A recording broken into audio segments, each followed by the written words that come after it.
Assalamualaikum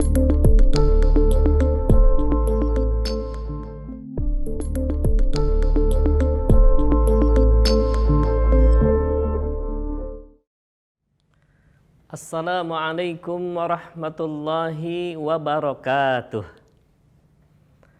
Alhamdulillahi wa kafa, wa salatan wa salaman ala nabiyil mustafa wa ala alihi ahli sidqi wal wafa, amma ba'du.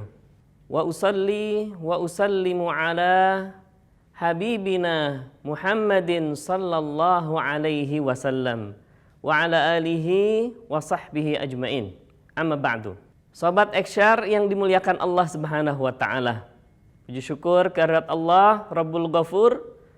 Alhamdulillah segala nikmat yang Allah karuniakan, mudah-mudahan kita termasuk orang yang bersyukur. Tema kali ini adalah bertemakan tentang wakaf sebagai amal jariah. Qala Allah Ta'ala fil Qur'anil Karim ba'da a'udzu billahi minasyaitonir rajim. Lan tanalul birra hatta tunfiqu mimma tuhibbun wa ma tunfiqu min khairin fa innallaha bihi alim. Shadaqallahul azim. Sobat Eksyar yang dimuliakan Allah Subhanahu wa taala. Asbabun nuzul atau sebab turun ayat ini yaitu Quran surat Ali Imran ayat 92 yang bunyinya adalah lan tanalul birra, tidak akan sampai kepada kebaikan hatta tunfiku mimma tuhibbun, sehingga kalian menginfakkan apa yang kalian sukai dan apa yang kalian miliki. Masya Allah. Pada saat itu ada orang yang kaya raya di Madinah yang bernama Abu Talhah. Kemudian sampailah kepada Rasulullah SAW bahwa Abu Talhah akan menginfakkan tanah yang bagus. Kemudian Rasulullah SAW berjumpa dengan Abu Talhah dan Rasulullah berkata, "Bakin, malun rabih." Wahai Abu Talhah, engkau termasuk orang yang beruntung dan bisnismu termasuk orang yang beruntung. Masya Allah. Kemudian Abu Talhah memberikan harta yang terbaiknya di jalan Allah Subhanahu wa taala. Sobat Eksyar yang dimuliakan Allah Subhanahu wa taala, ini menunjukkan bahwa ketika seseorang mewakafkan, ketika seseorang memberikan dalam bentuk wakaf, maka wakaf terbaiklah, harta terbaiklah yang diberikan, sebagaimana suri tauladan Abu Talhah rahimahullah. Sobat Eksyar yang dimuliakan Allah Subhanahu wa taala, Rasulullah sallallahu alaihi wasallam bersabda, ketika ada 3 kelompok atau 3 hal yang termasuk amal jariah. Yang pertama adalah ketika seseorang mempunyai ilmu, maka ilmu itu bisa menjadi ilmu jariah. Masya Allah. Ketika seseorang mempunyai harta diwakafkan, maka harta itu bisa termasuk amal jariah. Ketika seseorang mempunyai anak, kemudian anak itu bisa menjadi jariah untuknya. Masya Allah. Imam Asy-Syarbini rahimahullah berkata bahwa ada wakaf yang akan mengalir pahalanya. Ada amalan, satu amalan yang akan mengalir pahalanya hingga sampai di akhir nanti. Apa itu? Yaitu amal jariah. Wakaf yang diberikan sebagai amal jariah. Kemudian beliau juga mengatakan bahwa ada amalan yang sebenarnya dia amalan baik, namun tidak atau laisat bijariah. Beliau mengatakan ada hal yang tidak termasuk jariah. Berarti ketika diberikan dia mendapatkan pahala, namun pahalanya tidak terus istimrar, namun pahalanya tidak terus berlanjut. Imam An-Nawawi mengatakan bahwa yang dimaksud dengan hadis yang menyatakan bahwa 3 hal yang menjadi amal jariah, itulah yang dimaksudkan adalah wakaf. Wakaf secara bahasa adalah bermakna al-habsu atau menahan.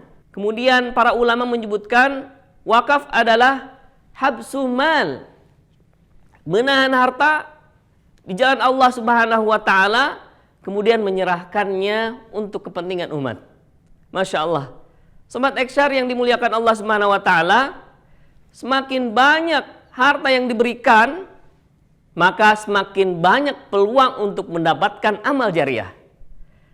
Sobat Eksyar yang dimuliakan Allah Subhanahu wa taala, hal ini dibuktikan juga oleh sebuah hadis dari Rasulullah sallallahu alaihi wasallam bahwa ada 7 hal yang akan menjadi amal jariah. Rasulullah sallallahu alaihi wasallam bersabda, "Sab'un yajri lil abdi," ada 7 hal yang pada diri seseorang dia akan mendapatkan pahala amal jariah.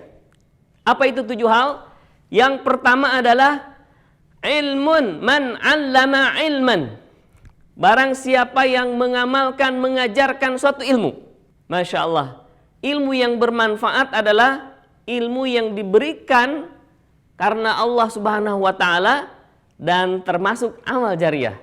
Yang kedua adalah aukara nahran, atau seseorang mengalirkan air, mengalirkan atau misalnya membuat sungai, Masya Allah, sehingga mengalir dan dirasakan oleh masyarakat, itu termasuk amal jariah.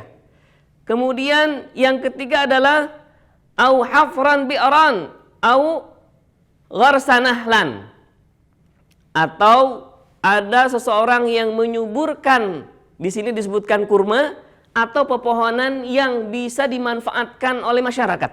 Au masjidan, atau seseorang yang membangun masjid. Masya Allah. Sehingga Rasulullah SAW menyebutkan, man bana masjidan, barang siapa yang membangun masjid, banallahu lahu baitan fil jannah, maka dia akan dibangunkan rumah seperti itu nanti di surga. Masya Allah. Falyatanafasil mutanafisun, maka berlombalah dalam kebaikan. Dalam usul fikih disebutkan, ma la yudriku kulluhu la yutraku kulluhu. Barang siapa yang tidak bisa melakukan semuanya, jangan ditinggalkan semuanya. Sobat Eksyar yang dimuliakan Allah Subhanahu wa taala, kemudian Rasulullah juga bersabda, aw waratha mushafan, atau seseorang yang mewariskan, yang menginfakkan mushaf Al-Quran. Masya Allah. Walaupun itu hanya 1 mushaf, apalagi lebih dari 1, Masya Allah, maka dia akan berpeluang mendapatkan pahala dari Allah Subhanahu wa ta'ala bagi orang yang membacanya. Karena Rasulullah bersabda, iqra'ul Quran, bacalah oleh kalian Al-Quran, fa innahu ya'ti yaumal qiyamati syafi'an li ashabihi. Maka sesungguhnya Al-Quran itu akan menjadi syafaat untuk kalian. Masya Allah. Kemudian yang terakhir adalah autaroka waladan, atau dia meninggalkan anak. Yad'u lahu, yang akan mendoakan. Ini juga merupakan wakaf, ya, merupakan amal baik dan akan berlanjut kebaikannya. Masya Allah. Dengan meninggalkan anak keturunan, maka itulah yang menjadi peluang dalam kebaikan.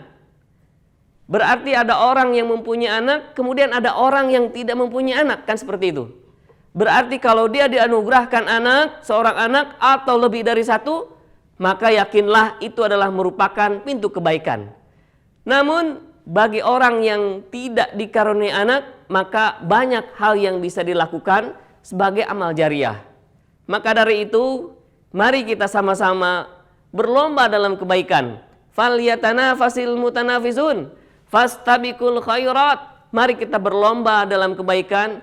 Mudah-mudahan Allah Subhanahu wa taala meridhoi kita semuanya. Aqulu qauli hadza wastaghfirullaha li wa lakum. Wassalamu alaikum warahmatullahi wabarakatuh.